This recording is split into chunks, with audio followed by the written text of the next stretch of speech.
இந்த நாளில் இயேசுவின் இடைப்படுதல் என்கிற ஒரு காரியத்தை ஒரு தலைப்பின் அடிப்படையிலே நாம் கர்த்தருடைய வார்த்தைகளை தியானிக்க இருக்கிறோம். இயேசுவின் இடைப்படுதல்.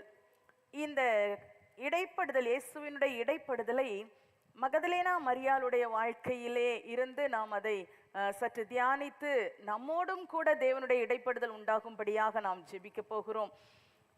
மரித்து அடக்கம் பண்ணப்பட்டு உயிர்த்தெழுந்த இயேசு கிறிஸ்து மரியாளோடு கூட இடைப்பட்ட ஒரு சம்பவத்தை நாம் யோவான் சுவிசேஷம் அதனுடைய 20வது அதிகாரத்திலே நாம் அதை படிக்கிறோம். யோவான் சுவிசேஷம் 20வது அதிகாரத்திலே நாம் அந்த சம்பவத்தை அதனுடைய முக்கியமாக 11வது வசனத்திலிருந்து நாம் அதை பார்க்க முடியும். அதிலே மரியாள் கர்த்தரை தேடுகிற அந்த சம்பவம் சொல்லப்பட்டிருக்கிறது.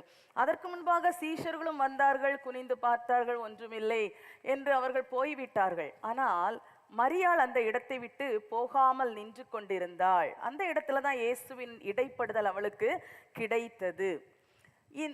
அந்த மரியாள் இயேசு மரித்து உயிர்த்தெழுந்த இயேசுவை தேடி அவள் அந்த இடத்துல வரவில்லை. நமக்கு நன்றாக தெரியும், இயேசு மரித்தார், அடக்கம் பண்ணப்பட்டார், எல்லாம் அவளுக்கு தெரியும். எல்லாரும் நின்று பார்த்தார்கள். மறுநாளிலே அவருடைய சரீரத்துக்கு ஏதாவது செய்யும்படி அந்த மாதிரிப்பட்ட அவர்களுடைய பல காரியங்கள் உண்டு. அப்படி அந்த ஒரு ஆயத்தத்தோடு வந்திருக்கலாம். ஆனால் அவர்களெல்லாம் வந்து சகோதரர்கள் எல்லாம் பார்த்துவிட்டு இயேசுவை காணவில்லை. ஆனால் அவர்கள் அங்கிருந்து போனார்கள். இந்த மரியாள் அந்த இடத்தை விட்டு போகல. அவள் வந்தது வேறொரு நோக்கம். மரித்த இயேசுவின் சரீரத்தை தான் அவள் தேடி அந்த இடத்துல வந்திருந்தாள். அவள் வந்து அந்த சரீரத்தை தேடினாள், காணவில்லை. அப்போ அவளுக்கு ஒரு சந்தேகம், சரி யாரோ எடுத்துக்கொண்டு போய்விட்டார்கள் என்ற ஒரு சந்தேகத்தோடு அவள் நின்றிருப்பாள் போல இருக்கிறது. அப்போதுதான் அந்த தோட்டக்காரன் என்று நினைத்து அவரிடத்துல பேசுகிறார். அவரை எடுத்துக்கொண்டீரானால் அதை எனக்கு கொடுத்துரும், நான் எடுத்துக்கொண்டு போய்விடுவேன் என்று.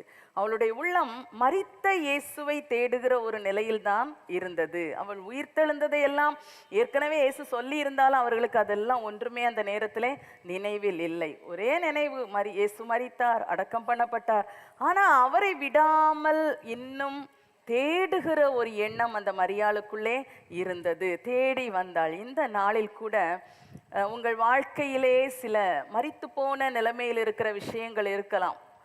நபர்கள் உயிரோடு தான் இருப்பார்கள், ஆனால் உங்கள் நம்பிக்கை ஒருவேளை இழந்தவர்களாக ஒரு மரித்த நிலைமையில் இருக்கலாம். என்ன நோக்கத்தோடு அதை பின்தொடருகிறீர்கள் என்பது உங்களுக்கு தான் தெரியும். அன்று மரியாளுக்கு மரியாள் இப்படி தான் வந்து தேடி இருக்கிறாள். மரித்த இயேசுவை அங்கே தேடி இருக்கிறாள். அப்போ தேடும்போது அவள் மனசுல அதுதான் இருந்தது. ஆனா அவள் தேடினது ஒன்று, அவளுக்கு கிடைத்தது வேறொன்று. ஹல்லேலூயா, ஹல்லேலூயா. இந்த நாளிலும் நீங்கள் என்ன நோக்கத்தோடு வந்து தேடிக்கொண்டு இருக்கிறீர்கள் என்பது ஒரு பெரிய விஷயம் அல்ல. ஆனால் தேடுகிறீர்களே, இந்த தேடுகிற உள்ளத்தை தேடி இயேசு வந்திருக்கிறார். ஹல்லேலூயா. அன்றைக்கும் மரித்து போன இயேசுவை தேடி இந்த மரியாள் வந்தாள். ஆனால் உயிர்த்தெழுந்த இயேசுவாக அந்த மரியாளுக்கு இயேசு வெளிப்பட்டார். ஹல்லேலூயா. இன்றைக்கும் ஒரு மரித்த நிலைமையில் நம்பிக்கையற்ற ஒரு எண்ணங்களோடு கூட ஒரு காரியத்தை குறித்த எதிர்பார்ப்பை எல்லாம் இழந்துவிட்ட நிலைமையில் நீங்கள் வந்திருந்தாலும் நீங்கள் தான் அதை ஒருவேளை இழந்திருப்பீர்கள், விட்டிருப்பீர்களே தவிர இயேசு அதை விட்டுவிடவில்லை. ஹல்லேலூயா. அவர் உயிர்த்தெழுந்த இயேசு இன்றும் உயிரோடு இருக்கிறவராக நம்ம மத்தியில் இருக்கிறார். உங்களுக்கு அந்த காரியத்தை உயிர்ப்பித்து கொடுக்கும்படி, அதை ஜீவனோடு கொடுக்கும்படி வந்திருக்கிறார். இயேசு இந்த உலகத்தில் வாழ்ந்த நாட்களிலே சிலரை உயிர்த்தெழும்படி செய்தார். அந்த நாயினூர் விதவையினுடைய மகனை பாடையை தொட்டு அந்த மகனை உயிரோடு எழுப்பினார்.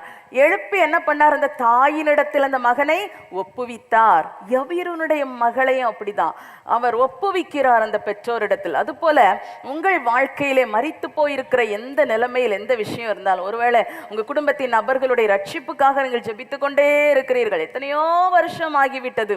ஆனால் இப்போது சற்று நம்பிக்கை இழந்து இந்த ஒரு முறை நாம் ஏதாவது முயற்சி பண்ணுவோமா என்று உபவாச நாட்களில் நீங்கள் அப்படி கூட நினைத்து கொண்டிருக்கலாம். இல்லை, ஏதோ ஒரு வியாதியின் சூழ்நிலை, நான் ஜெபித்து பார்த்தேன், இனி என் ஜீவ காலம் முழுவதும் இப்படித்தானோ என்று நீங்கள் நினைத்திருக்கலாம். இல்லை என்றால் உங்கள் குடும்பத்தில் உள்ள ஏதோ ஒரு சூழ்நிலை, உங்கள் பொருளாதார நெருக்கடியின் விஷயம், அல்லவென்றால் உங்கள் ஆவிக்குரிய வாழ்க்கையில் கூட ஆதி நாட்களிலே ஆண்டவரோடு நீங்கள் வாழ்ந்து வந்த அந்த காரியங்களெல்லாம் நினைத்து நினைத்து இப்போ அதெல்லாம் போயிருச்சே, என் வாழ்க்கையில் அதெல்லாம் இல்லையே, அப்போ நான் எவ்வளோ ஊக்கமாக ஜெபிப்பேன், இப்போ ஊக்கத்தோடு ஜெபிக்க எனக்கு பலன் இல்லை என்று நீங்கள் நினைக்கிறீர்கள் அல்லவா? அப்படிப்பட்ட நிலைமையில் இருக்கிற உங்கள் நினைவுகளை எல்லாம் மாற்றி இயேசுவின் இடைப்படுதல் இந்த நாளில் ஒரு உயிர்த்தெழுதலின் கிரியை உங்கள் வாழ்க்கையிலே செய்ய இருக்கிறது. ஹல்லேலூயா! அந்த ஒரு எதிர்பார்ப்போடு கூட நாம் தொடர்ந்து தியானிப்போம். இந்த பகுதியிலே ஒரு கரிசனையான கேள்வி இந்த மரியாளிடத்தில் கேட்கப்படுகிறது. ஒரு கரிசனையுள்ள கேள்வி. அந்த 20வது அதிகாரம் 15வது வசனத்திலே நாம் அதை படிக்கிறோம். இயேசு அவளை நோக்கி அவளை பார்த்து, ஸ்திரீயே, ஏன் அழுகிறாய், யாரை தேடுகிறாய் என்று கேட்கிறார். ஹல்லேலூயா, ஹல்லேலூயா. அது ஒரு ஆச்சரியமான ஒரு கேள்வி. ஏன் அழுகிறாய், யாரை தேடுகிறாய்? இந்த கேள்வி நம்மிடத்திலும் பல நேரங்களில் கேட்கப்படுகிறது.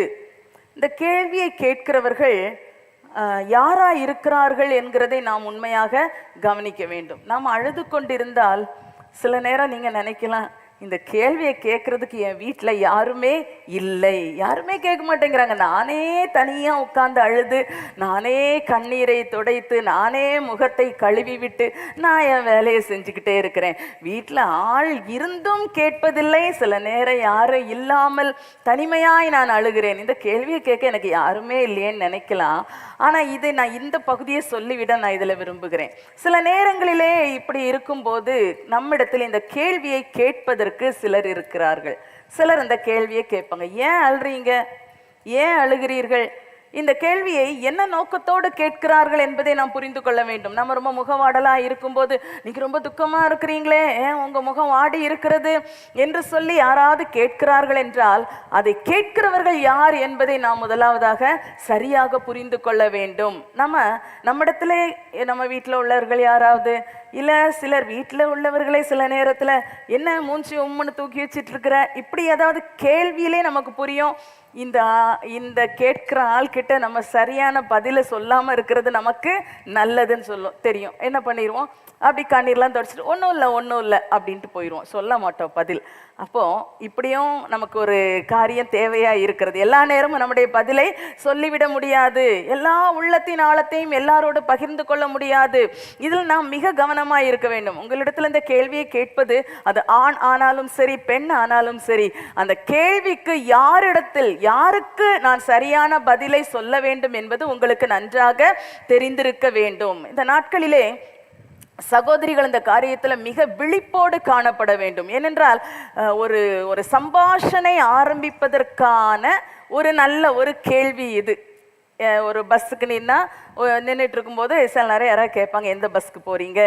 இது மாதிரி ஒரு சம்பாஷணை ஆரம்பிக்கிற ஒரு நல்ல கேள்விதான், ஏன் அழுகிறாய், ஏன் அழுகிறீர்கள், யாரை தேடுகிறீர்கள், இப்படிப்பட்ட கேள்வி. அப்போ கேள்விகள் கேட்கப்படும் போது யார் நம்மிடம் கேட்கிறார்கள், இவர்களிடம் நான் என்ன பதில் சொல்ல வேண்டும் என்கிறதை குறித்த ஒரு விழிப்பு நமக்கு நன்றாக இருக்க வேண்டும். அன்பான தேவனுடைய பிள்ளைகளே, இப்படி கேள்வி கேட்கும் போது நாம் அதை நன்றாக புரிந்து கொண்டு அதற்கு தகுந்த விடை சொல்லும் போது சில நேரங்களிலே நமக்கு விரோதமாக விரிக்கப்படுகிற வலையில் சிக்காதபடிக்கு நாம் நம்மை காத்து கொள்ளுவோம். சில நேரங்களிலே உள்ளமெல்லாம் நிரம்பி போயிருக்கும். நிச்சயமா ஒரு அழுகை வருகிறது என்றால் இருதயம் நிரம்பி இருக்கும் போதுதான் அது என்ன பண்ணுது, கண்ணீராக வெளியே வருது. அடுத்த வாய்ப்பு அதற்கு என்ன, வாய் மூலம் வார்த்தைகளாக வெளிவர வேண்டும். ஆண்டோடைய சமூகத்தில் உட்காரும் போது நமக்கு சில நேரம் அப்படித்தானே இருக்கிறது. போய் உட்கார்ந்த உடனே அழுகையா வரும். அந்த அனுபவங்கள் இருக்கிறதா? கண்ணீரா விட்டுக்கொண்டே இருப்போம். அப்படியே நம்முடைய கண்ணீரெல்லாம் போய் கொஞ்ச நேரத்துல தான் வாய் திறந்த ஆண்டவரோட பேச ஆரம்பிப்போம். இது போலதான் வாழ்க்கையில் கண்ணீர் வருகிற நேரத்தில், அழுகை வருகிற நேரத்தில் அடுத்த கட்டமா வெளிவருகிறது வார்த்தைகள். அப்ப இந்த என் வார்த்தைகளை நான் எங்கே உதிர்க்க வேண்டும், நான் என் வார்த்தைகளை யாரோடு பேச வேண்டும், எந்த அளவுக்கு பேச வேண்டும், எப்படி பேச வேண்டும், இதையெல்லாம் நம்ம நன்றாக புரிந்திருக்க வேண்டும். சிலர் எங்கேயோ வெளியே நின்று கொண்டு இருக்கிற நேரம் யாராவது கேட்பாங்க, ஏமா நீ அழுதுகிட்டு இருக்கிற, இல்லை எதுக்கு நீங்க அழுதுட்டு இருக்கிறீங்க, இப்படி யாரோ ஒரு கேள்வி கேட்ட உடனே, ஓ என்னை கேட்பதற்கு இந்த உலகத்திலே ஒரு ஆள் இருக்கிறது, ஆண்டவராக தான் அனுப்பி இருக்கிறார் என்று சொல்லி இருதயத்தை திறந்து உங்கள் அழுகையின் காரணத்தை பகிர்ந்து கொள்ளவே கூடாது. அதில் மிக ஜாக்கிரதையாக இருக்க வேண்டும். ஏனென்றால் நான் முதலே சொல்லிவிட்டேன், ஒரு சம்பாஷணையின் ஆரம்பம் மட்டுமல்ல, அது ஒரு உறவின் ஆரம்பமாகவும் கூட இருக்கிறது. எனவே ஜாக்கிரதையா இருக்க வேண்டும். அநேக மக்கள் வாழ்க்கையின் சில வீக்கான பலவீனமான பகுதிகளை கண்டுபிடித்து அவர்கள் அதன் மூலமாக தங்களுடைய காரியங்களை, அவர்களுடைய சுய காரியங்களை, அவர்களுடைய எண்ணங்களை நம்மிலே சுமத்திவிட, தீர்த்துவிட, நம்மை அந்த மாதிரிப்பட்ட தவறான காரியங்களுக்குள் நடத்திவிட பயங்கரமான துடிப்பு உள்ளவர்களாய் இருக்கிறார்கள். மனுஷர்கள் அறிந்தோ அறியாமலோ அப்படிப்பட்ட சுபாவம் குணமுடையவர்களாய் அநேகர் இருக்கிறபடியினால் அன்பான சகோதரிகளே, நம்முடைய வாழ்க்கையில இது குறித்து மிக கவனமாக நாம் இருக்க வேண்டும். ஏன் அழுறீங்க, யாரை தேடுறீங்க, என்ன பிரச்சனை உங்களுக்கு, உங்களை பார்த்தா ரொம்ப துக்கமா இருக்கிறதே என்று சொன்ன உடனே நாம் அப்படியே உருகிவிடக் கூடாது. நம்முடைய மனதை அடக்க நாம் கற்றுக்கொள்ள வேண்டும். ஹல்லேலூயா. மனதை அடக்கிறவன் தான் பட்டணத்தை பிடிக்கிறவனை பார்க்கிலும் உத்தமனாய் இருக்கிறான் என்று சொல்லி இருக்கிறது. மனதை அடக்காமல் அந்த நேரம் நம்மை திறந்து விட்டோம் என்றால் அவர்கள் கைகளிலே மாட்டிக்கொண்டோம் என்பது உறுதியான விஷயமா இருக்கிறது. அது ஆண்களானாலும் சரி, பெண்களானாலும் சரி.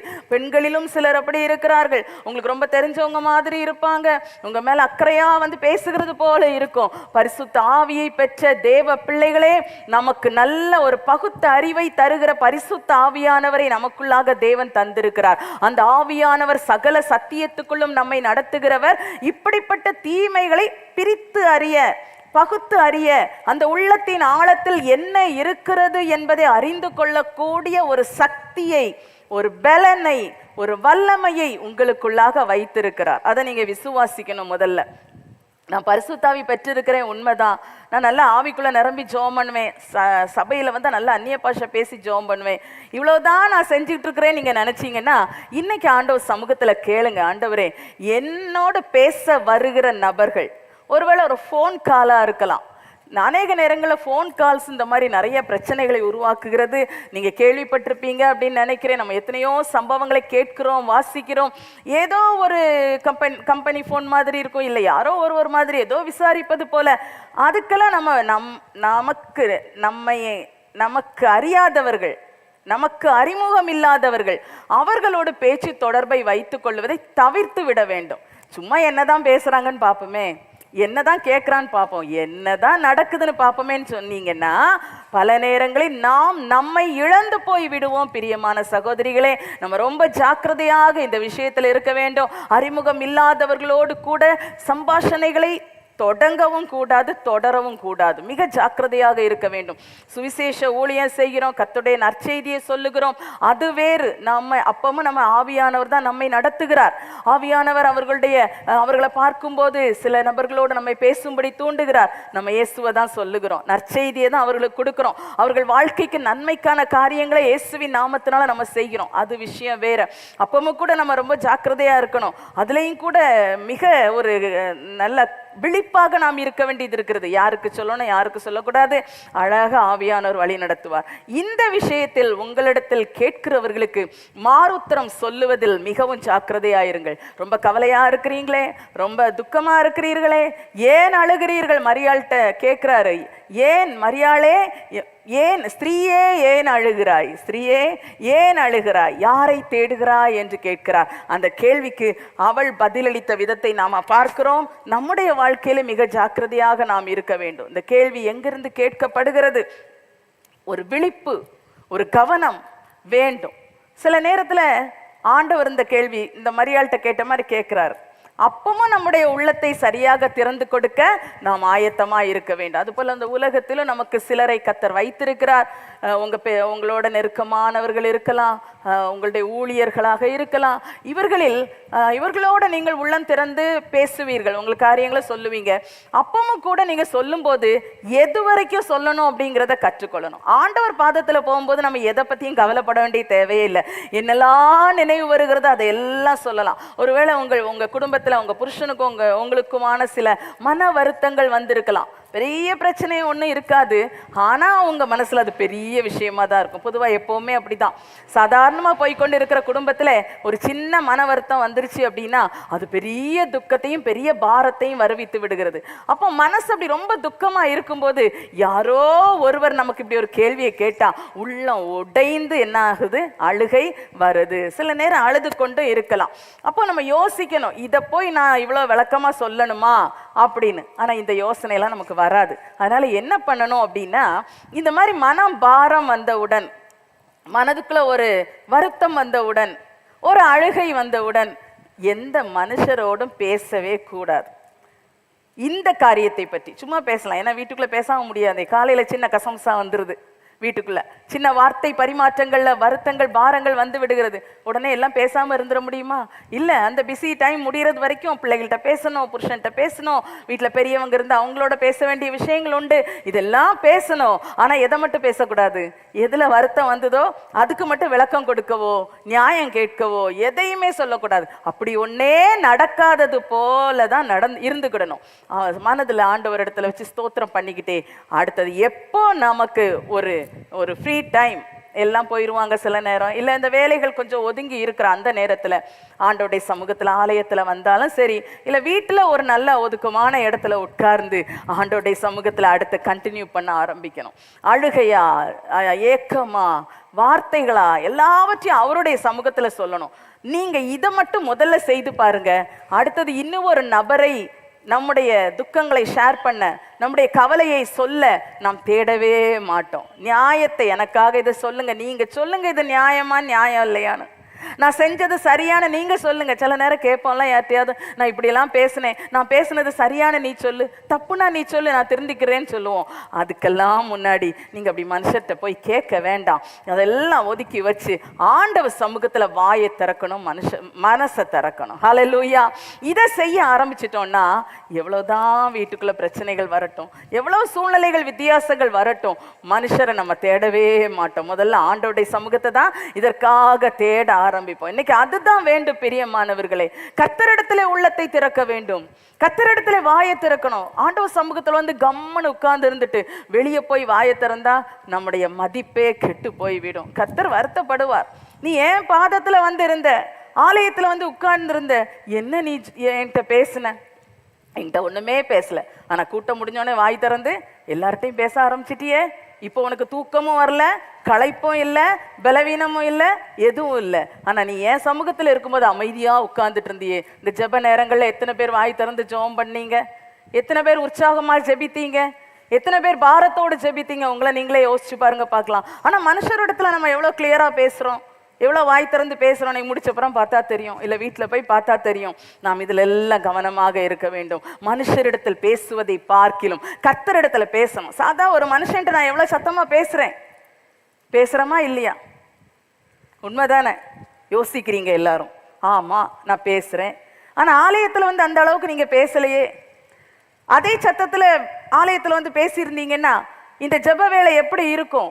மைக்கில் ஜெபம் பண்ணுறவங்களுக்கு சத்தமே கேட்காது. அந்த அளவுக்கு அவ்வளோ பேர், கிட்டத்தட்ட ஒரு 100 பேரா எல்லாரும் சேர்ந்து ஜெபிக்கும் போது இந்த சத்தம் அவ்வளோ அதிகமாகும் போது இந்த பரலோகத்தின் தேவனுக்கு எவ்வளோ சந்தோஷமா இருக்கும். வீட்டில் சந்தோஷமா பேசுறதுக்குள்ள வாய்ப்புகளை தருவார். மற்றவர்களோடு மகிழ்ச்சியாய் பேசுகிற நேரங்களை தருவார். துக்கம், வருத்தங்கள், பாரங்களை எந்த மனுஷத்தையும் சொல்ல வேண்டிய வாய்ப்பு ஆண்டவர் தரவே மாட்டார். ஏன்னா நம்ம அவர்கிட்ட தான் பேசுறோமே. ஹல்லேலூயா, ஹல்லேலூயா. அந்த கிருபையிலே நாம் வளரும்படி கர்த்தர் எதிர்பார்க்கிறார். இந்த மரியாள் அவளுக்கு வந்து கேட்கிறார், ஏன் அழுகிறாய், யாரை தேடுகிறாய் என்று கேட்கிறார். அடுத்த குறிப்பாக பார்க்கிறோம், ஒரு மாயமற்ற அழைப்பு அவளுக்கு வருகிறது. அவ அதுக்கு ஒரு பதில் சொல்லிட்டா. முதல் கேள்விக்கு அவ வந்து இயேசு அவளை நோக்கி பார்த்து, ஸ்திரீயே ஏன் அழுகிறாய், யாரை தேடுகிறாய் என்று கேட்கிறார்.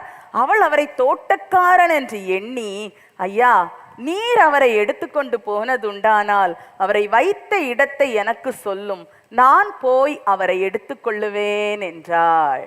தோட்டக்காரர் நினைச்சிருக்கிறார். தோட்டக்காரர்கிட்ட போய் அப்படியே நம்ம இங்க சொல்ற மாதிரி அழுது விழிக்கலவா.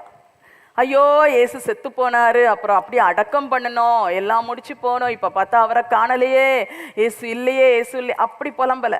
அவர்கிட்ட ரொம்ப டீசெண்டாக கேட்குறேன். ஏன்னா இவர் தோட்டக்காரராக இருப்பாரா இருக்கும், இந்த இடத்துல நிற்கிறார். இவர் எங்கேயாவது எடுத்து வச்சிருந்தாருன்னா எனக்கு கொடுக்கட்டும்னு சொல்லி, ஐயா நீர் அவரை எடுத்ததுண்டானால் எனக்கு சொல்லும், நான் போய் அவரை எடுத்து கொள்ளுகிறேன். அவள் எவ்வளோ என்ன நோக்கத்தோடு வந்திருக்கிறா பார்த்தீங்களா? மரித்த இயேசுவை தேடி வந்தவள். ஆனால் ரொம்ப கிளியராக இருக்கிறான். அவள் அங்கே போய் அழுது அவர்கிட்ட போய் இது பண்ணலை. நம்முடைய வாழ்க்கையிலும் நாம் அதை மிக கவனமாக வைத்து கொள்ள வேண்டும். அடுத்ததாக பார்க்கிறோம், அடுத்த வசனத்திலே நம்ம வாசிக்கும் போது, இயேசு அவளை நோக்கி, 16வது வசனம், இயேசு அவளை நோக்கி மரியாளே என்றார். அவள் திரும்பி பார்த்து ரபூனி என்றாள். அதற்கு போதகரே என்று அர்த்தமாம். ஹல்லேலூயா, ஹல்லேலூயா. இதுல ஒரு மாயமற்ற ஒரு அழைப்பு வருகிறதை நாம பார்க்கிறோம். ஒரு மாயமற்ற அழைப்பு, ஒரு அழைப்பு வருகிறது. மரியாளே, மரியாளே. அப்படி அந்த சத்தத்திலே அவ கண்டுபிடிச்சிட்டா, இது இயேசு என்பதை கண்டுபிடித்து விட்டாள். ஹல்லேலூயா, ஹல்லேலூயா. நம்மை அழைக்கிற அழைப்பை குறித்தும் நாம் கவனமாக இருக்க வேண்டும். முதலாவதாக நம்மிடத்தில் பேசுகிற நபர், நமக்கு நேராய் வருகிற கேள்வியை குறித்து கவனமாய் இருக்க வேண்டும் என்று நாம் பார்த்தோம். அடுத்ததாக ஒரு மாயமற்ற அழைப்பு அவளை நோக்கி வருகிறதை பார்க்கிறோம். இதிலும் கூட நாம் மிக கவனமாக இருக்க வேண்டும். அழகான ஒரு அழைப்பு, பேரை சொல்லி கூப்பிடுறார். அதுக்கு முன்னால ஸ்திரீயே ஏன் அழுகிறாயின்னு அதே நபர் தான் கேட்கிறார். அடுத்ததாக இவளுக்கு இருக்கிற அந்த உள்ளத்தின் ஆதங்கம், அந்த உள்ளத்தின் ஆசை, இதை பார்த்த உடனே இயேசுவுக்கு அப்படி மறைந்து நிற்பதற்கான ஒரு ஆசை, ஒரு எண்ணம் இல்லை. அவர் வெளிப்படையா கூப்பிட்டுறார். இதுவரைக்கும் மரியாளேன்னு கூப்பிட்டுருப்பாரு. ஏன்னா அதனாலதான் மரியாளே என்று இயேசு கூப்பிட்ட அந்த தொனி, அந்த சத்தம், அந்த அந்த கூப்பிட்ட விதம் இவளுடைய உள்ளத்தை அப்படி ஒரு இது தெளிவை உண்டாக்கி விட்டது. ஓ, இது இயேசு, இது இயேசு. இந்த அழைப்பை, என் பெயரை சொல்லி கூப்பிடுகிற இவர் இயேசு என்பதை அவள் புரிந்து கொள்ளுகிறாள். அவள் அதனாலதான் உடனே திரும்பி பார்த்து ரபூனி என்று சொல்லிவிட்டாள். ஹல்லேலூயா. ரபூனி என்றால் போதகரே என்ற அர்த்தமாம். அவளுடைய உள்ளத்தை பாருங்க. ஆண்டவர் இயேசுவுக்கும் இதற்கு மேல் மறைப்பதற்கு விருப்பம் இல்லை. அவளும் உடனே தெளிவாக சரியாக புரிந்து கொண்டாள். இன்று உங்களுக்கு வருகிற அழைப்பு எப்படிப்பட்டது? யார் உங்களை அழைக்கிறார்கள்? உங்களை யாராவது கூப்பிடும்போது உங்களுக்கு சரியா புரிந்து கொள்ள முடிகிறதா? அதை சரியாக இன்னார் தான் கூப்பிடுகிறார்கள் என்பதை தெரிய முடிகிறதா? இப்போ சில நேரத்திலே அதிலே கூட மாற்றங்கள் வரும். பிள்ளைகள் கூப்பிடும் போதும் ஓரளவுக்கு தெரிஞ்சிடும். வேறு யாராவது கூப்பிடும்போது சில நேரங்களிலே இன்னார் தான் கூப்பிட்டார்களா, இந்த சத்தம் போல இருக்கிறதே என்று நாம நினைப்போம். சரி, அதெல்லாம் கூட பரவாயில்ல, பெரிய பிரச்சனை இல்லை. ஆனால் நமக்கு மற்றபடி வருகிற அழைப்புகளில் நாம் மிக கவனமாக இருக்க வேண்டும். நான் இப்படி இல்லை நினைச்சேன், ஆனா வித்தியாசமா இருக்கிறதே என்று நாம் சிக்கி கொண்டு விட்டு வருத்தப்பட கூடாது. இந்த காரியத்தை அதிகமாக ஆவியானவர் நம் மத்தியிலே சொல்லுகிறார். அன்பான சகோதரிகளே, மிக ஜாக்கிரதையாய் இருப்போம். நமக்கு நேராக வருகிற கேள்விகளையும் சரியாக இனம் கண்டு கொள்ளுவோம். அழைக்கும் நபர்களையும் தெளிவாக புரிந்து கொள்ளுவோம். யாராவது நம்ம கிட்ட வந்து நம்ம கூப்பிடுறாங்க அப்படின்னா அதுல ரொம்ப ஜாக்கிரதையா இருக்கணும். யார்கிட்ட வாய் திறக்கக்கூடாதோ வாய் திறக்கக்கூடாது, எதை பேசக்கூடாதோ அதை பேசக்கூடாது, யாருடைய அழைப்புக்கு தொடர்ந்து அட்டன் பண்ணக்கூடாது. சில நேரத்துல ஃபோன் கால் தான் இருக்குது, இல்லை யாரோ ஒருத்தவங்க உங்களோட வந்து பேச வர்றாங்க. அப்போ அவங்க பேசி முடிச்சுட்டு போனப்புறம் உங்களுக்கு சமாதானமே இல்லாத மாதிரி இருக்கும், மனசுக்கே ஒரு மாதிரி கஷ்டமா இருக்கும். அப்படிப்பட்டவங்கள்ட்ட அடுத்த முறை பேசுவதை தவிர்த்து விடுங்கள். முறிச்சு விட வேண்டாம், ஆனால் அதை ஒரு விதமாக இது பண்ணணும். அதுக்கு முன்னால் என்ன பண்ணலான்னா, மனசு கஷ்டம் ஆயிடுச்சுல்ல, அன்னைக்கே ஜெபம் பண்ணிடணும். ஆண்டவரே, நான் வந்து இந்த நபருடைய அழைப்புக்கு நான் செவி கொடுத்ததுனால, பேசினதுனால எனக்கு ரொம்ப கஷ்டமாக இருக்குது. அவங்க அங்கே யாருடைய காரியங்களெல்லாமோ என்கிட்ட பேசிட்டாங்க, எதெல்லாமோ பேசினாங்க, என்னால் அதை விட்டுவிடவும் முடியவில்லை. அவங்கள வந்து கட் பண்ணி விடக்கூடிய அந்த துணிச்சலும் எனக்கு இல்லை. ஆனால் இனி இந்த நபரிடத்துல மாட்டிக்கொள்ளாதபடி, சிக்கி கொள்ளாதபடி என்னை காத்து கொள்ளும் என்று ஜெபிக்க வேண்டும். நாம் அவ்வளவு ஜாக்கிரதையா இல்லாவிட்டால் நாம் இந்த உலகத்தில் ஒரு பரிசுத்த வாழ்க்கை வாழவே முடியாது. தேவனுடைய பிள்ளைகளை, நம்மை யார் அழைக்கிறார்கள் என்பதில் மிக கவனமா இருக்கணும். அந்த ஃபோன் கால்ஸ் பத்தி அது குறித்து நான் ஏற்கனவே சொல்லிவிட்டேன். நமக்கு வருகிற அழைப்பு, நம்மோடு கூட யார் பேசுகிறார்கள் என்பதில் நாம் மிக கவனமாக இருக்க வேண்டும் என்று ஏற்கனவே நான் அதை குறித்து சொன்னேன். எதிலையுமே போய் என்ன நடக்குது பார்ப்போம், இவங்க என்ன பேசுவாங்க பார்ப்போம், இவர்கள் வந்திருக்கிறார்கள் என்ன சொல்லுகிறார்கள் பார்ப்போம் என்று சொல்லி அப்படி ஒரு நினைவோடு நம்ம யாரிடத்திலும் பேச்சுக்கு இடம் கொடுக்கவே கூடாது. கர்த்தருக்கு அது பிரியமே கிடையாது. கர்த்தர் நம்மை கால்கள் சிக்கி கொள்ளாதபடி நல்ல வழியிலே பாதுகாப்பாய் வாழும்படியே கர்த்தர் விரும்பி இருக்கிறார். ஹல்லேலூயா. சும்மா சும்மா சிக்கிட்டு ஆண்டவரே நான் சிக்கிட்டேன்ப்பா, என்னை மன்னித்து கொள்ளப்பா, என்னை தூக்கி எடுமப்பா, இப்படியே கேட்டுக்கொண்டு இருந்தால் நீதிமான் 7 தரம் விழுந்தாலும் திரும்ப எழுந்திருப்பான். உண்மைதான். விழுந்து விழுந்து எழும்பும் போது அந்த உடம்பு எப்படி இருக்கும், அந்த எலும்பு எப்படி இருக்கும், அங்கங்கே எப்படி இருக்குங்கிறது நமக்கெல்லாம் நல்லா தெரியும்னு நான் நினைக்கிறேன். ஒரு தடவை விழுந்தாலே சொல்லுவோம், நான் அன்னைக்கு ஒரு 20 வயசுல 25 வயசுல விழுந்தேன், இன்னைக்கு எனக்கு 50 வயசு ஆன பிறகுதான் அந்த வலி எனக்கு வருது அப்படின்னு சொல்றத கேட்டிருக்கிறோம் இல்லையா? அப்போ அந்த அடியினுடைய இம்பாக்ட் நம்ம வாழ்க்கையில இருந்து கொண்டுதான் இருக்கும். எனவே அடிக்கடி விழாதபடிக்கு நம்மை பரிசுத்தமாய் கர்த்தருக்குள்ளாக காத்து கொள்ளுவோமாக. ஹல்லேலூயா, ஹல்லேலூயா. அது போல நம்மை அழைப்பது யார் என்பதை நாம் நன்றாக புரிந்து கொள்ள வேண்டும் என்று சொன்னேன். மனுஷருடைய அழைப்பு மட்டுமல்ல, சாத்தானுடைய வார்த்தைகளும் சில நேரங்கள்ல வரும். பிசாசும் சில நேரம் பேசுவான். ரொம்ப துக்கத்துக்கு, ரொம்ப சோர்வு மற்றும் ஒரு குழப்பமான மனநிலையிலே தொடர்ந்து போய்கொண்டு இருப்போமானால் ஆலோசனை கொடுக்க சாத்தான் ரொம்ப இன்ட்ரெஸ்டா இருப்பான் நமக்கு ஏதாவது. ஏன்னா நம்ம தான் ஆலோசனைக்காக தான் அந்த நேரம் ஏங்கிட்டு இருப்போம். ரொம்ப கலக்கத்தில் இருப்போம், குழப்பத்தில் இருப்போம், தீர்மானம் எடுக்க முடியாம திணறி கொண்டு இருப்போம். ஆண்டவருடைய ஒத்தாசை நாடி வேதத்தை வாசித்து அதற்காக தேவ சமூகத்துல உபவாசித்து ஜெபித்து இருக்கும்போது ஒரு தெளிவு இருக்கும். இல்லாத பட்சத்தில் கலங்கி பயந்து குழம்பி அழுது அப்படி இருக்கும்போது நீங்க பார்த்திருக்கீங்களா, அப்படியே சொப்பனமா வரும்ல. ராத்திரி படுத்த உடனே தூங்கவே முடியாதபடி சொப்பனமா இருக்கும். சில நேரம் பயங்கர சொப்பனமா இருக்கும். சில நேரத்துல நாம ஒரு காரியத்தை குறித்து கலங்கி கொண்டே இருக்கும்போது ஒரு ஆலோசனை கிடைக்கிற மாதிரி சொப்பனம் வரும். அப்ப முழிச்ச அப்புறம் நல்லா யோசிச்சு பார்க்கணும், இது உண்மையிலே கர்த்தர் தந்த ஆலோசனை தானா, இல்ல பிசாசு என்னை கொண்டு போட்டுட்டானா என்பது. இல்லைன்னா என் மனசுல இருந்து தான் வந்துதான். இந்த 3 விதத்திலையும் வரும், நமக்குள்ள இருந்தே வரும். ஏன்னா நாம ஒன்றை குறித்து கவலைப்படும் போது, ஒரு காரியத்தை குறித்து இதுவா அதுவான்னு யோசிக்கும் போது சில நேரம் இது செய்யலாம் அப்படின்ற ஒரு ஆசையும் உள்ளுக்குள்ள இருக்கும் பார்த்தீங்களா? அதனால சொந்த மாமிசத்திலிருந்து அப்படி எண்ணம் எழும்பும். அப்ப இது எது என்னோடு பேசுகிறது என்பதை குறித்து கவனமாக நாம் ஆராய்ந்து பார்த்து சிந்திக்கணும். இவ்வளவு ஆராய்ச்சிக்கு போறது, இதெல்லாம் எப்படி முடியும், நான் எப்படி ஆராய்ந்து பார்த்து நான் சரி பண்ண முடியும் அப்படின்னு நீங்க நினைச்சீங்கன்னா உண்மையாகவே அதற்கெல்லாம் வழி இல்லாதபடி ஒரு பிரச்சனை, ஒரு போராட்டம், ஒரு பயம், ஒரு கலக்கம், ஒரு தீர்மானம் எடுக்க வேண்டிய சூழ்நிலைகள், இவைகள் வரும்போது உடனடியாக ஆண்டவர் சமூகத்துல சொல்ல ஆரம்பிச்சிடணும். எந்த ஒரு மனுஷரிடத்தில் சொல்லும் முன்பதாக, நாமே நமக்கு போட்டு யோசித்து கொண்டிருக்கும் முன்பதாகவே அந்த சூழ்நிலை வந்த உடனே, அப்பா இப்படி ஒரு சூழ்நிலைக்குள்ளாக நான் வைக்கப்பட்டிருக்கிறேன் ஆண்டவரே, இதை குறித்து நீர் என்ன நினைக்கிறீரப்பா, இதுல நான் என்ன தீர்மானம் எடுக்கணும், இதுக்கு நான் என்ன பதில் சொல்லணும், இந்த காரியத்துல நான் என்ன செய்ய வேண்டும், என்னை வழிநடத்தும் என்று சொல்லி அவற்றை கேட்கணும். அப்புறம் வேதத்தை வாசிக்கணும். இந்த மாதிரி முக்கியமான சூழ்நிலைகள் வரும்போது நமக்கு நேரம் இல்லைன்னே நம்ம சொல்லக்கூடாது. நேரத்தை எடுத்து தேவனுடைய சமூகத்துல உட்காரணும். நேரத்தை எடுத்து உட்காராவிட்டால் கவலைப்படவும் கலங்கவும் அதையே சிந்திக்கவும் எதையோ செஞ்சுட்டு அதுல பிறகு திரும்ப திரும்ப மாத்தி மாத்தி செய்து அப்படி ஒரு சிக்கலுக்குள்ளாய் சிக்கிக்கொள்ளுகிற நிலை வந்து நிறைய நேரத்தை வேஸ்ட் பண்ணுவோம். ஆனா ஒரு மணி நேரம், ஒரு நாள் அல்லது ஒரு வாரம் எடுத்து ஆண்டவருக்காய் காத்திருப்போம் நம்ம பார்க்கவே மாட்டோம். எதோ மடமடன்னு செய்து போட வேண்டியது. அப்புறம் அந்த சிக்கல்ல சிக்கி சுத்தி சுத்தி சுத்தி சுத்தி வந்து நேரமெல்லாம் வீணாய் போய் விடுகிறது அல்லவா? வாழ்க்கையில் அப்படிப்பட்ட சம்பவங்கள் வந்திருக்கிறதா? இந்த நாளில் அந்த காரியங்களை நம்ம உணர்ந்து கொள்ளுவோம். அவருடைய பாதத்துல கொண்டு வைக்கும் போது யாரோ ஒரு உந்துதல், யாரோ ஒருத்தர் சொல்லுகிற வார்த்தை, இல்ல பிசாசு கொண்டு வந்து போடுகிற காரியம் நமக்கு வராது. ஆண்டவரோட இருந்து அப்படி பண்ணும் போதும் பிசாசு சில நேரம் வந்து முயற்சிகள் எடுப்பான். ஆனா நமக்கு உடனே புரியும், ஓ இது வந்து கர்த்தருடைய ஆலோசனை அல்ல, இது ஏன் நினைப்புல இருந்து வருது, என் சொந்த மாம்சத்துல இருந்து வருது, இல்லைன்னா சாத்தான் கொண்டு வர்ற ஆலோசனை, கர்த்தர் இதை எனக்கு தரல, ஆண்டவர் என்னோட பேசுறாரு, ஆண்டவர் என்னை வழி நடத்துகிறார் என்பதை நன்றாக நாம் புரிந்து கொள்வோம். அன்பான தேவ பிள்ளைகளே, இப்படிப்பட்ட ஒரு நல்ல வாழ்க்கை வாழ வேண்டும் என்று கர்த்தர் விரும்புகிறார். இந்த மரியாளுக்கு பேரை சொல்லி கூப்பிட்ட உடனே இயேசு யாரோ கூப்பிட்ட மாதிரி இருக்கே, ஒரு தெரிந்த சத்தமா இருக்கே, அப்படிலாம் அவ டைம் எடுக்கவே இல்லை. உடனடியாக ரபூனி என்று சொல்லிவிட்டாள். ஹல்லேலூயா.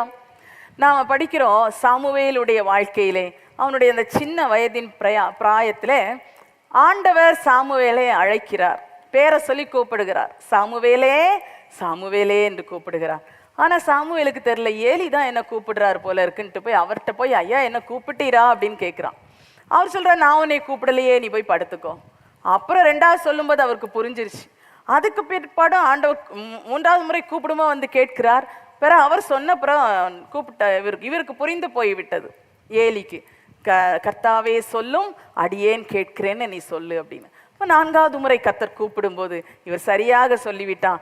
சின்ன பையன்தான, சொல்லி கொடுத்த வார்த்தையை சொல்லும், அடியேன் கேட்கிறேன் என்று சொன்னான்.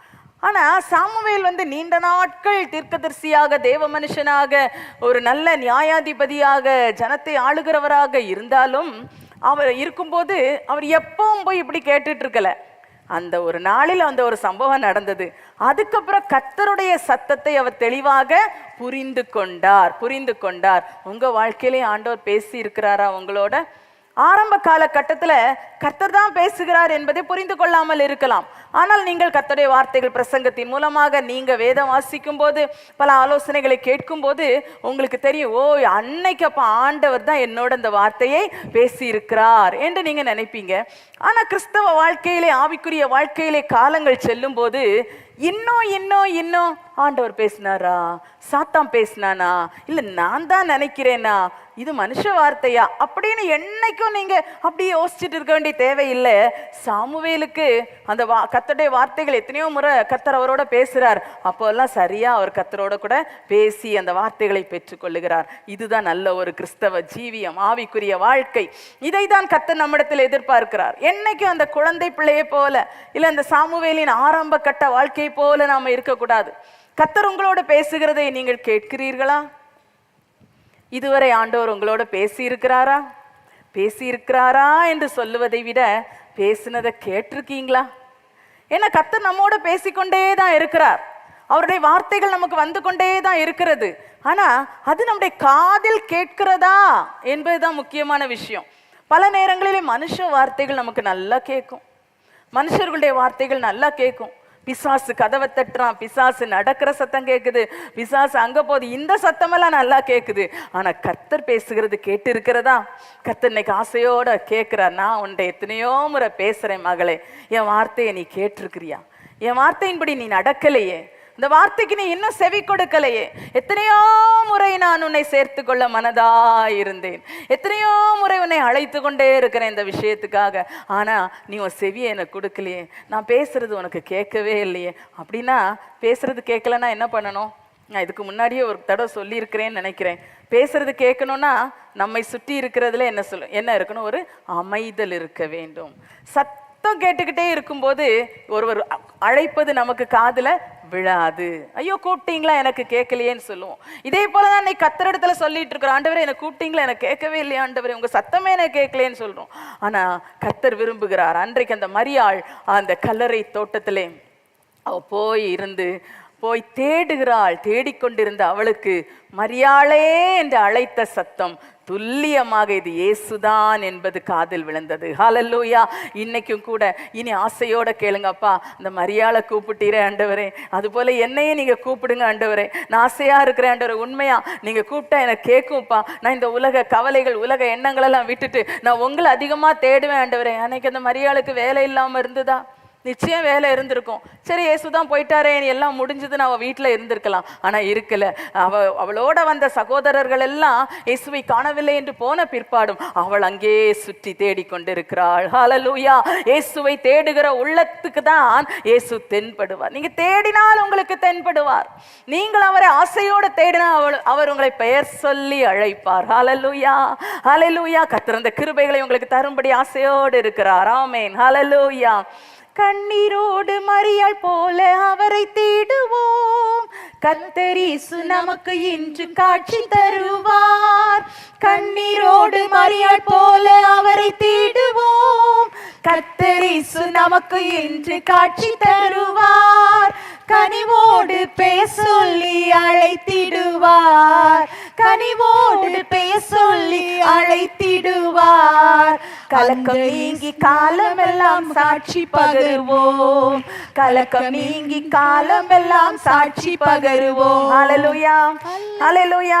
கண்ணீரோடு தேடினோம் என்றால் அவர் நமக்கு சொல்லும் போது அந்த கலக்கம் எல்லாம் மாறி போகும், துக்கம் எல்லாம் மாறி போகும், வாழ்க்கையே தலைகீழாய் மாறிவிடும். ஹல்லேலூயா. கர்த்தர் அந்த கிருபைகளை தருவாராக. இந்த இடைப்படுதலில் அடுத்து ஒரு காரியத்தை நாம் தியானிப்போம். ஒரு கனமான கட்டளை அவளுக்கு கொடுக்கப்படுகிறது. ஒரு ஆனரபிள் கமாண்ட் அவளுக்கு கொடுக்கப்படுகிறது. ஒரு கனமான கட்டளை. ஒரு கனம்னா தூக்குகிற வெயிட் அது இல்லை, ஒரு ஆனர், ஒரு கனமான ஒரு மேன்மையான கட்டளை அவளுக்கு கொடுக்கப்படுகிறது. ஆண்டவர் இயேசு சொல்லுகிறார். அந்த 20வது அதிகாரம் யோவான் 20:17 படிக்கிறோம். அதுல நிறைய காரியங்கள் இருக்குது. நான் சொல்ல விரும்புகிற வார்த்தை, என் சகோதரர் இடத்திற்கு போய் சொல்லு, போய் சொல்லு. போய் சொல்லும்படியான ஒரு கட்டளை அவளுக்கு கொடுக்கப்படுகிறது. இந்த கட்டளை யார் பெற்றுக்கொள்ள வேண்டிய கட்டளை? இது யாருக்கு கிடைக்க வேண்டியது? பிரதான அப்போஸ்தலனாய் தெரிந்து கொள்ளப்பட வேண்டியவளுக்கு கிடைக்குது. ஆனா இந்த மரியாள்கிட்ட எப்படி சொல்றார் பாத்தீங்களா? அந்த 20வது அதிகாரம் 17வது வசனத்துல, இயேசு அவளை நோக்கி, என்னை தொடாதே, நான் இன்னும் என் பிதாவின் இடத்திற்கு ஏறி போகவில்லை. நீ என் சகோதரர் இடத்திற்கு போய், நான் என் பிதாவின் இடத்திற்கும் உங்கள் பிதாவின் இடத்திற்கும் என் தேவனிடத்திற்கும் உங்கள் தேவனிடத்திற்கும் ஏறி போகிறேன் என்று அவர்களுக்கு சொல்லு என்றார். இதற்கு முன்பாக இயேசு இந்த உலகத்தில் அவர்களோட வாழ்ந்த நாட்களிலே அவர் காரியங்களை சொல்லி இருக்கிறார். மரித்து உயிர்த்தெழுகிற காரியம்லாம் சொல்லி இருக்கிறார்.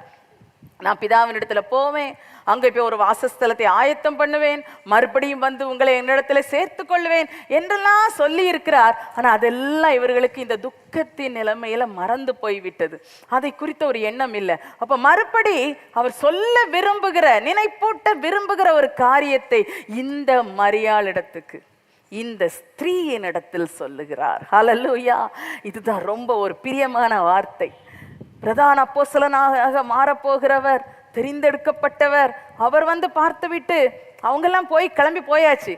ஆண்டவர் சொல்றாரு, என் சகோதரர்கிட்டலாம் போய் சொல்லுமா, நீ போய் சொல்லுன்னு சொல்லுகிறார். ஹல்லேலூயா.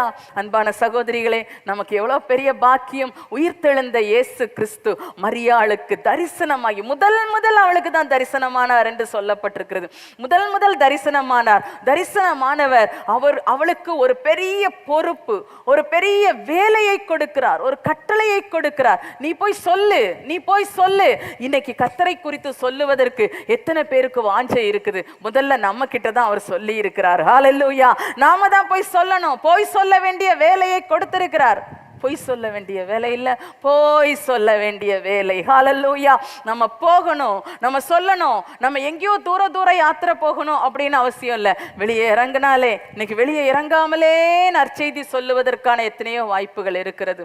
எத்தனை பேர் ஃபோன் பண்றாங்க, உங்க உறவினர்கள், உங்கள் பிள்ளைகள், உங்கள் நண்பர்கள் எவ்வளவு பேர் ஃபோன் பண்றாங்க இல்லையா, பேசுகிறார்கள். அவர்கள் பேசுகிற காரியத்துக்கு இயேசுவின் நற்செய்தியை ஒரு பதிலாக, வசனமே அப்படி நம்ம சொல்லாவிட்டாலும் அந்த வசனத்தின் சாராம்சத்தோடு அவர்களுக்கான வார்த்தையை நாம் சொல்ல வேண்டும். ஹல்லேலூயா. நம்முடைய வார்த்தை எல்லாம் வெறும் வார்த்தையாக இருக்கிறது. ஆனால் இயேசுவின் வார்த்தைகள், இயேசுவின் வசனங்கள் ஆவியாயும் ஜீவனுமாயும் இருக்கிறது. அது உடனே கிரியை நடப்பிக்கிறதா இருக்கிறது. அப்ப அந்த உள்ளத்துல என்ன சூழ்நிலை இருக்குதோ அதுக்கான ஒரு மாற்றத்தை அங்கே உண்டு பண்ணுகிறது. ஹல்லேலூயா. அன்பான தேவ பிள்ளைகளே, ஆண்டவர் கொடுத்த கட்டளையை அவருக்காக செய்து நிறைவேற்றும்படி நாம் ஆயத்தமாகுவோம். அதற்கு முன்பாக சுவிசேஷம் சொல்லுவது மிக முக்கியமான வேலை. ஆனால் அவர் அநேக கட்டளைகளை கொடுத்திருக்கிறார். மிக முக்கியமாக மனம் திரும்பும்படி சொல்லுகிறார். மனம் திரும்புங்கள், பரலோக ராஜ்யம் சமீபமாய் இருக்கிறது. சீஷர்கள், பிரதான அப்போஸ்தலனான அந்த பேதுரு, அவர் முதல் பிரசங்கத்திலே அதுதான் வார்த்தை, மனம் திரும்ப வேண்டும், மனம் திரும்ப வேண்டும், ஞானஸ்நானம் பெற்றுக்கொள்ள வேண்டும், பரிசுத்தாவின் வரத்தை பெற்றுக்கொள்ள வேண்டும், மாறுபாடான அந்த சந்ததியை விட்டு விலகி உங்களை ரட்சித்துக் கொள்ள வேண்டும் என்று அநேக வார்த்தைகளினால் புத்தி சொன்னான். ஹல்லேலூயா. இந்த புத்தி சொல்லுதல் வேதாகமத்தில் நிறைய இருக்கிறது. எல்லா புத்தி சொல்லுதலுக்கு நம்ம கீழ்ப்படிந்து விட்டோமா? கர்த்தருடைய வார்த்தைகளுக்கு கீழ்ப்படிந்து இருக்கிறோமா? எத்தனை முறை இந்த கட்டளை வந்து கொண்டே இருக்கிறது. இனி ஒரு வசனம் கிடைக்க கூடாத பஞ்சகாலம் வர இருக்கிறது. இப்படி கூப்பிட்டு சொல்லுவதற்கு இடமில்லாத ஒரு நாட்கள் சீக்கிரத்துல வர இருக்கிறது. அந்த நாட்களுக்கு முன்பாக நம்முடைய காதுகள் நிறைய கர்த்தருடைய வார்த்தைகளை கேட்கிறோம். சந்தோஷமாய் வெளிப்படையாய் கர்த்தருடைய வார்த்தைகளை படிக்கிறோம், பேசுகிறோம். இந்த நாட்களை நாம் ஆதாயப்படுத்தி கொண்டு கர்த்தர் தருகிற கட்டளைகளுக்கு நாம் உடனே கீழ்ப்படிவோம். இந்த மரியாளுக்கு கொடுத்த கட்டளை, ஓடி போய் அவர் சீஷர்களிடத்துல சொல்லுகிறார், இப்படிப்பட்ட காரியத்தை செய்யும்படி கர்த்தர் நம்மிடத்தில் எதிர்பார்க்கிறார். தேவ பிள்ளைகளே, இந்த நேரத்தில் கர்த்தருடைய சமூகத்திலே நாம் அவரை நோக்கி பார்ப்போம். ஹல்லேலூயா, ஹல்லேலூயா. அந்த மரியாளுக்கு உண்டான இடைப்படுதல், அவ வந்ததே ஒரு நோக்கத்தோட, வந்தது வேறு ஒரு எண்ணத்தோடு. ஆனால் கர்த்தருடைய இடைப்படுதல் அவளை அப்படியே வேறு மனுஷியாய் மாற்றிவிட்டது. ஹல்லேலூயா, ஹல்லேலூயா. இன்றைக்கு என்ன எண்ணங்களோடு நீங்க வந்தீங்க? என்ன எண்ணத்தோடு வந்தீர்கள்? ஹல்லேலூயா. ஆனால் உயிர்த்தெழுந்த இயேசு உங்கள் வாழ்க்கையில் உயிர்த்தெழுதலை கட்டளையிடும்படிக்கு, நீங்கள் பார்க்கிற, நினைக்கிற, கேட்கிற காரியங்களிலே ஒரு உயிர்ப்பித்தலின் கிரியை உண்டு பண்ணும்படிக்கு கர்த்தர் எதிர்பார்ப்போட வந்திருக்கிறார். ஹல்லேலூயா, ஹல்லேலூயா. வார்த்தையை கேட்டீர்கள் அல்லவா? அந்த வார்த்தைகளை கொண்டு கர்த்தரிடத்துல பேசுங்க, ஆண்டவரோடு கூட பேசுங்கள். ஹல்லேலூயா, ஹல்லேலூயா, ஹல்லேலூயா, ஹல்லேலூயா, ஹல்லேலூயா. ஏன் அழுகிறாய் என்று அவர் உங்களிடத்துல கேட்கிறார். யாரை தேடுகிறாய் என்று கேட்கிறார். ஹல்லேலூயா, ஹல்லேலூயா. எத்தனையோ மனுஷர்கிட்ட உங்க அழுகைக்கான காரணங்களை சொல்லிட்டீங்க, ஒன்றும் நடக்கல. அதெல்லாம் ஸ்டாப் பண்ணுங்க. அந்த வாசல்களை எல்லாம் பூட்டுங்க, அந்த கதவுகளை எல்லாம் சாத்தி தாழ்பால் போட்டுருங்க. மனுஷருக்கு நேராய் திறந்திருக்கிற கதவுகள் இயேசுவின் நாமத்தினால பூட்டப்படுவதாக. கர்த்தருக்கு நேராக வாசல் திறக்கப்படட்டும். பலகணிகளை திறந்து வைத்து, பலகணிகளை திறந்து வைத்து தானியேல் ஜெபித்தார் அல்லவா? ஆண்டவருக்கு நேரம் மனசை திறப்போம், மனசை திறப்போம். அப்பா, எனக்கு இது கொஞ்சம் பழக்கம் இல்லைதான், எதை எடுத்தாலும் யார்ட்டையாவது சொல்லி ஆறுதல் பெற நான் விரும்புகிறேன். ஒன்றும் இல்லாட்டா ஃபோன் எடுத்து வச்சாது யார்ட்டையாவது பேசிகிட்டே இருக்கிறேன். எனக்கு ரொம்ப ஆறுதலாக இருக்குது, ஆனால் பிரச்சனையாக தான் இருக்குது. அப்படி உணர்றீங்க அல்லவா? இன்னைக்கு தீர்மானம் பண்ணிடுங்க, என்னுடைய எந்த பிரச்சனை ஆனாலும், சின்னதோ பெருசோ எதுவானாலும், எனக்கு ஒத்தாசை வர வேண்டிய எந்த சூழ்நிலையாக இருந்தால் கூட நான் மனுஷர்கிட்ட சொல்ல மாட்டேன் ஆண்டவரே. அது என் பெற்றோரா இருந்தாலும் சரி, என் புருஷனா இருந்தாலும் சரி, என் பிள்ளைகளா இருந்தாலும் சரி, நான் யாருக்கிட்டையும் ஷேர் பண்ண போறதே இல்லை. அவங்க மாம்சமான மனுஷர் தானே. ஆனா மரியாளுக்கு நீங்க எவ்வளவு அழகா வெளிப்பட்டு கேட்டீரப்பா. அப்ப என்கிட்டே நீங்க கேட்குறீங்க தானே. நான் இனி உங்ககிட்டே சொல்லுவேன் அப்பா. நான் ஜெப வேலைகளை ஏற்படுத்தி உம்மிடத்திலே நான் பேசுவேன் ஆண்டவரே. ஒருவேளை முழங்கார் போட்டு ஜெபம் பண்ண எனக்கு கொஞ்சம் தாமதமாக நேரம் கிடைத்தாலும், கிடைக்கிற நேரத்தில் என் உள்ளத்தை உங்களோட கனெக்ட் பண்ணிடுவேன்ப்பா, கனெக்ட் பண்ணிடுவேன்ப்பா. என் மொபைல் ஃபோனில் எப்படி நான் கனெக்ட் பண்ணி யாரோடையோ பேசுவேன், ஆனால் என் உள்ளத்தில் எந்த தடங்களுமே கிடையாதுப்பா. பிஸின்னு வராது, லைன் பிஸிங்கிற வார்த்தை வராது. தொடர்பு எல்லைக்கு வெளியே உள்ளாருன்னு உங்களை பற்றி ஒரு நாள் கூட வராது ஆண்டவரே. அதனால் நான் உங்ககிட்ட பேசுவேன்ப்பா, நான் உங்ககிட்ட பேசுவேன் ஆண்டவரே. மனுஷருக்கு கூப்பிட்டு சிலருக்கெல்லாம் கூப்பிட்டு கிடைக்காததுனால இந்த ஃபோனையே தூக்கி எரிஞ்சிடலாமான்னு நான் நினச்சிருக்கிறேன் சில நேரத்தில். ஆனால் இனி நான் உங்கள் முகத்தை தேடி வருவேன் அப்பா, உங்கள் பாதத்தை தேடி வருவேன் அப்பா, உம்மோட பேசும்படி நான் வருவேன் ஆண்டவரே. ஹல்லேலூயா, ஹல்லேலூயா, ஹல்லேலூயா, ஹல்லேலூயா, ஹல்லேலூயா. அந்த கிருபை உண்டாவதாக, அந்த கிருபை உண்டாவதாக, கிருபை உண்டாவதாக. மாயமற்ற உம்முடைய அழைப்பு, மாயமற்ற உம்முடைய அழைப்பு.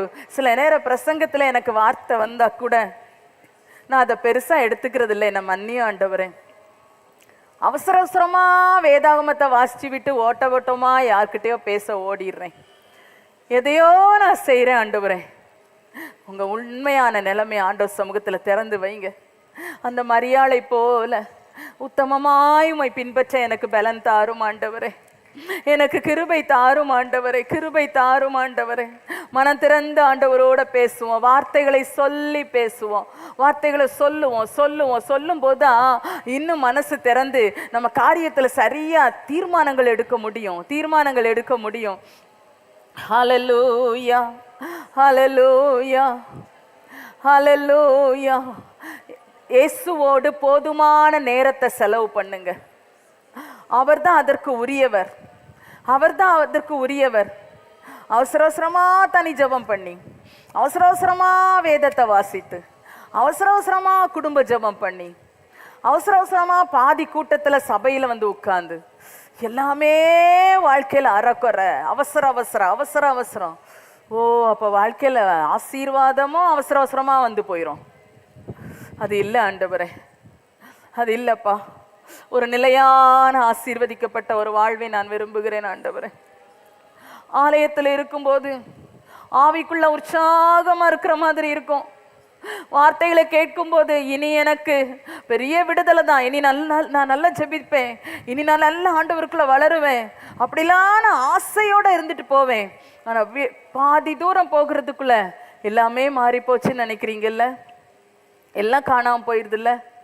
சில நேரம் வாரத்தின் பாதி நாட்கள்ல ஞாபகம் வரும், நான் இந்த வாரம் ஞாயிற்றுக்கிழமை எப்படி சந்தோஷமா வந்தேன், எவ்வளோ மகிழ்ச்சியா இருந்தேன், ஆனா எனக்கு அது கிடைக்கலையே நினைக்கிறீங்க. இதுதான் விஷயம். எல்லாம் அவசரம் அவசரம் அவசரம். நம்ம ஒரு அவசர உலகத்துல இருக்கிறோம், உண்மைதான். ஆனா கர்த்தரிடத்துல போதுமான நேரத்தை செலவு பண்ண கர்த்தர் விரும்புகிறார். வாரத்துல 7 நாள் தந்து அவருக்கு எவ்வளவு நேரத்தை செலவு பண்ணுகிறோம். கர்த்தருடைய நாளில கண்ணீரோடு மரியாள் வந்து ஆண்டவரை தேடி வர்றா, ஆண்டவரை தேடுறா, இயேசுவை தேடுறா.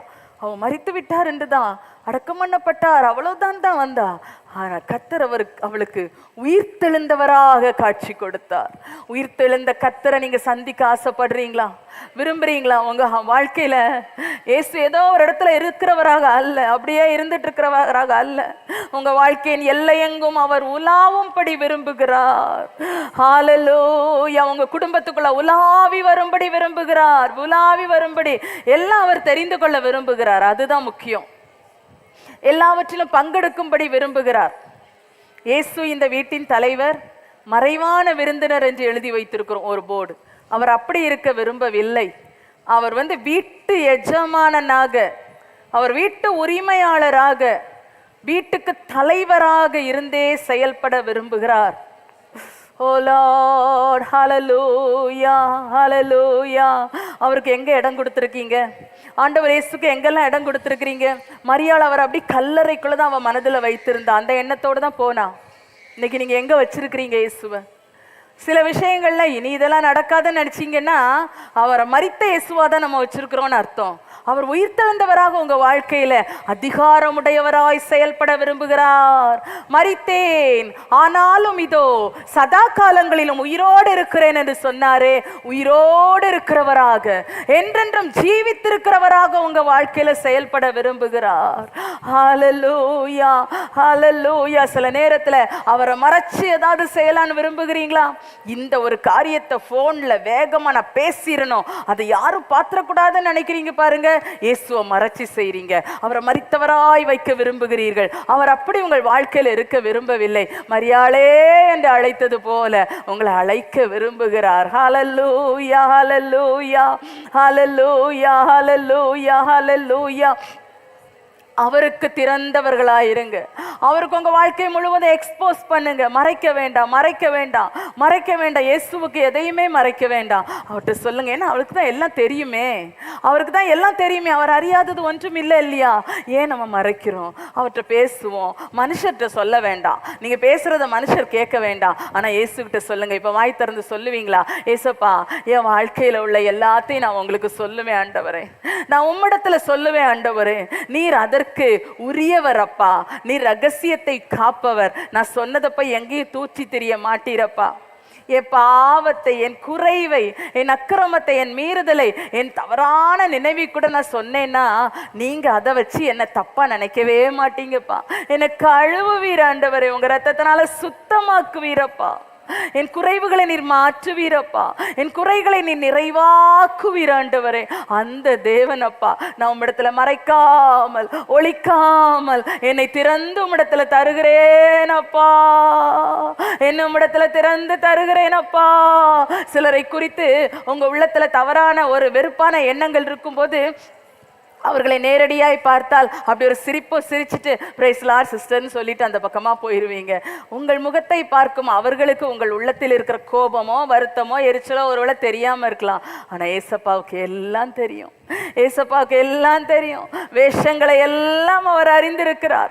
உண்மையான நிலைமையை அறிந்திருக்கிறார். ஹல்லேலூயா. ஏன் மறைக்கணும்? ஏன் மறைக்கணும்? இந்த உபவாச ஜெப நாட்களிலே அப்படி இருக்கிற உள்ளத்தின் கசப்புகள், வெறுப்புகள், கோபம், வைராக்கியத்தை எல்லாம் அகற்றிடுவோம். அவற்றை திறந்து வைக்கணும், திறந்து வைக்கணும். காலில் முள்ளு குத்திச்சுன்னா அந்த முள்ளை எடுக்கிறதுக்கு நம்ம கொடுக்குறோம் இல்லையா? காலை கொடுக்காம இருந்தா அப்புறம் அதை பழுத்து அது வேதனையை கொடுத்து காய்ச்சல் வந்து மிகவும் கஷ்டங்களை உருவாக்கி விடுகிறது அல்லவா? சிலருக்கு அந்த அவயவத்தையே எடுத்து போட வேண்டிய நிலைமை கூட வந்து விடுகிறதே. அப்ப நாம ஏன் அப்படி இருக்கணும்? ஏன் மறைக்கணும்? தன் பாவங்களை மறைக்கிறவன் வாழ்வடைய மாட்டான். அவருக்கு நேரா திறப்போம், திறப்போம், திறப்போம். ஹல்லேலூயா, ஹல்லேலூயா, ஹல்லேலூயா. அப்பா, என்னை உமக்கு நேராய் திறந்து தருகிறேன் ஆண்டவரே. என்னை அர்ப்பணிக்கிறேன் ஆண்டவரே. உம்மை மறைத்து வாழுகிற வாழ்க்கை எனக்கு மன்னித்தருளும் ஆண்டவரே. உம்மோடு நான் நேரம் செலவிடுவேன் அப்பா. உம்மோடு போதுமான நேரத்தை நான் செலவிடுவேன் ஆண்டவரே, செலவிடுவேன் அப்பா. ஒருவேளை பகல்லெல்லாம் எனக்கு ரொம்ப வேலையாக இருக்குது, எனக்கு இருக்கவே நேரம் இல்லைன்னு சொல்கிறீங்களா? அப்படின்னா ராத்திரி நேரம் செலவு பண்ணுங்க. கொஞ்சம் தூக்கத்தை வெறுப்போம், தூக்கத்தை ஒருப்போம், கொஞ்சம் தூக்கத்தை தியாகம் பண்ணுவோம். பரவாயில்ல, கொஞ்சம் அப்படியே ஆண்டவர் அப்படி பற்றி பிடிக்க ஆரம்பித்தோன்னா பகல் நேரத்தில் நேரத்தை தருவார், தருவார், தருவார். நிச்சயமா அவரோட பேசுற பிள்ளைக்கு அவர் இதை செய்ய மாட்டாரா? ஏன் நம்ம நேரம் இல்லை, நேரம் இல்லை, நேரம் இல்லைன்னு சொல்றோம்?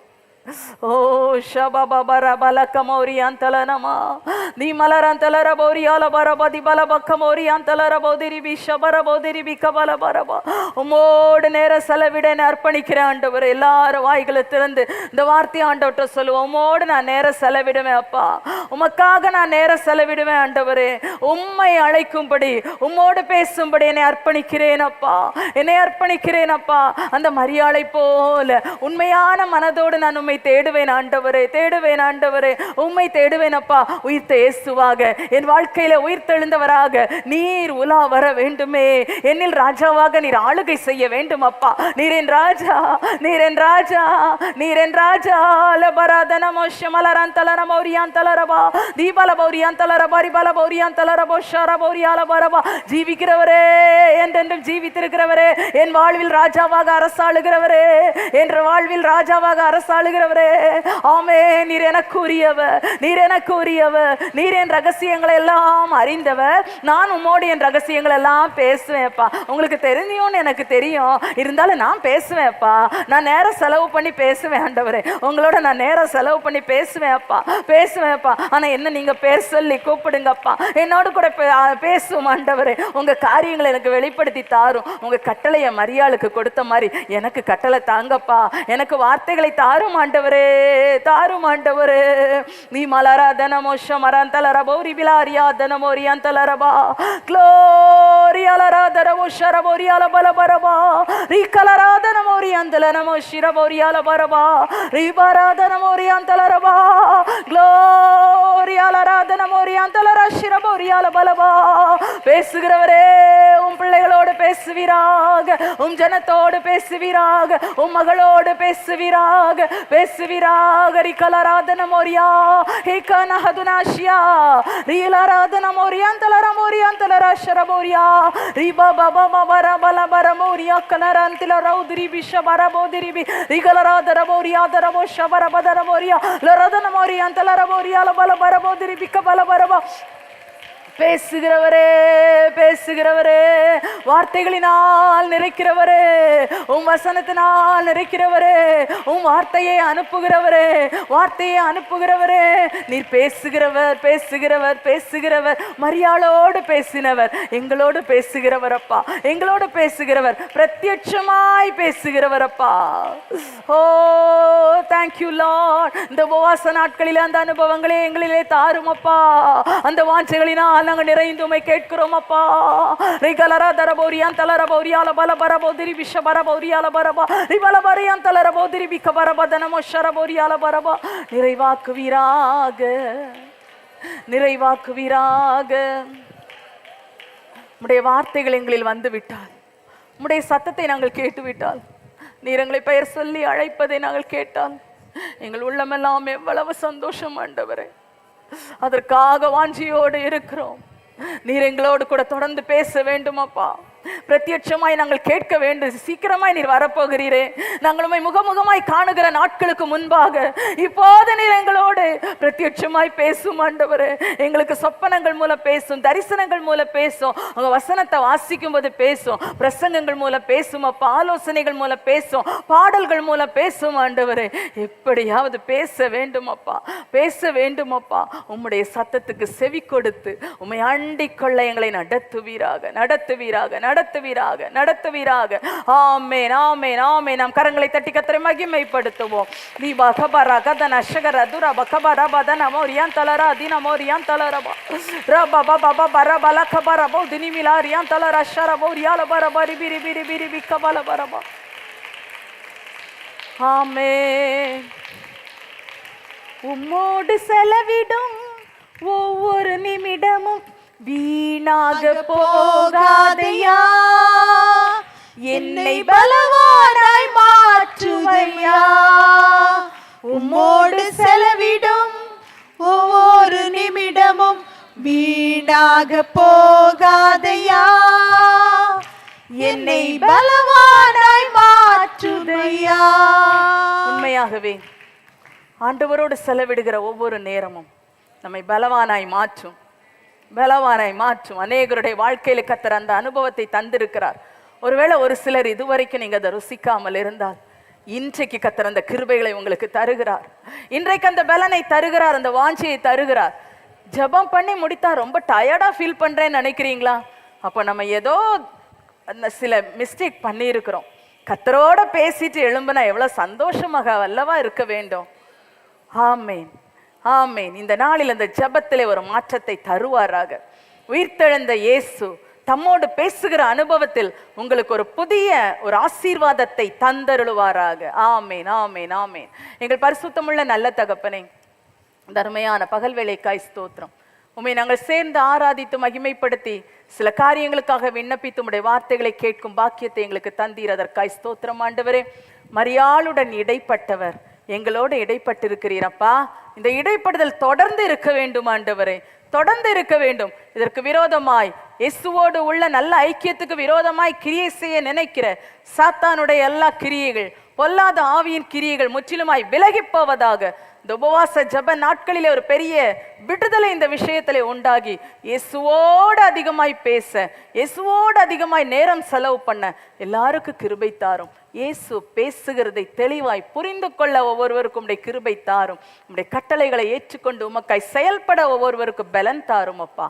எங்களை தாழ்த்தி உம்முடைய கரங்களிலே தருகிறோம். இந்த நாட்கள் எங்களுக்கு மிகுந்த ஆசீர்வாதமும் தேவனே உம்முடைய பிரசன்னத்தை நெருக்கமாய் அனுபவித்து உம்முடைய விடுதலைகளை நன்மையை பெற்றுக்கொள்ளுகிற நாட்களுமாய் இருக்க வேண்டும் என்று ஜெபிக்கிறோம். உபவாசிக்கிற உம்முடைய பிள்ளைகளை அதிகமாய் பலப்படுத்தும். உபவாசிக்க இன்னும் கிருபைகளை தாரும். பலவீனங்களை நிமித்தம் உபவாசத்தை குறித்து ஆண்டவரே பயத்தோடும் அது செய்ய முடியாமல் இருக்கிறவர்களுக்கு அற்புத பலனை கொடுத்து உபவாசிக்க பலனை, சரீர பலனையும் அதிகமாய் தாரும். ஆவிக்குள்ளாக உற்சாகப்படுத்தும். மனுஷன் அப்பத்தினாலே மாத்திரம் அல்ல, தேவனுடைய வாயிலிருந்து புறப்படுகிற ஒவ்வொரு வார்த்தையினாலும் பிழைப்பான் என்று எழுதியிருக்கிறதே ஆண்டவரே. அந்த வார்த்தையின்படி எங்களுக்கு உபவாசிக்க பலனையும் கிருபையும் தருவீராகப்பா. தேவ கிருபைக்குள்ளாய் எங்களை தாழ்த்தி அர்ப்பணிக்கிறோம். ஆசீர்வதியும். இயேசுவின் நாமத்தில் கேட்கிறோம் ஜீவனுள்ள நல்ல பிதாவே, ஆமேன். என் ஆத்துமாவே கர்த்தரை ஸ்தோத்திரி, என் முழு உள்ளமே அவருடைய பரிசுத்த நாமத்தை ஸ்தோத்திரி. என் ஆத்துமாவே கர்த்தரை ஸ்தோத்திரி, அவர் செய்த சகல உபகாரங்களையும் மறவாதே. ஆமேன், ஆமேன். கர்த்தர் உங்களை ஆசீர்வதிப்பாராக. தேவனுடைய இடைப்படுதல் உங்களுக்கு தொடர்ந்து உண்டாயிருப்பதாக. ஆமேன். ஹல்லேலூயா, ஹல்லேலூயா, ஹல்லேலூயா. ஆமேன். Praise the Lord.